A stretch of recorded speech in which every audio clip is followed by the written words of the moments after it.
So here we have the Nissan Qashqai on a 67 plate. I'm going to hop in and run through some controls first of all. Okay, now that we're inside the car, we're going to start with the dials. On the left-hand side, we have the rev counter, and on the right-hand side, the speedometer and fuel gauge. In the middle, you can see the total miles for the car, which is 7,429.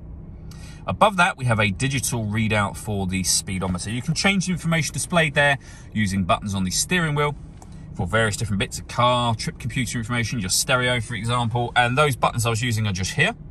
We have stereo controls surrounding that. On the right-hand side, we have cruise control and speed limiter, as well as phone controls. In order that you use the phone controls, you need to pair the phone up to the car, which is done over in the center just here. Hit the phone icon, then use this dial to go down to pair device. Press that button in if you want to. We're not going to because we're not pairing a phone at the moment.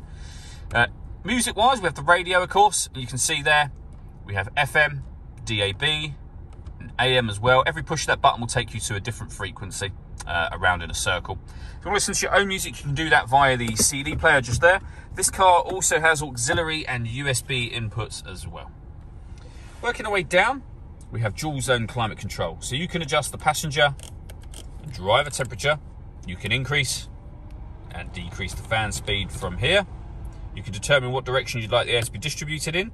When you're happy with those settings, this button turns your air conditioning off, in this case, back on again. Or hit auto. The car will now take control of the fan speed and the direction of the air to maintain the temperatures you've asked for. To override it, just readjust the fans, and auto has now gone off, as you can see. You can put it back on your own setting here as well. We have an automatic or electronic handbrake with auto hold function.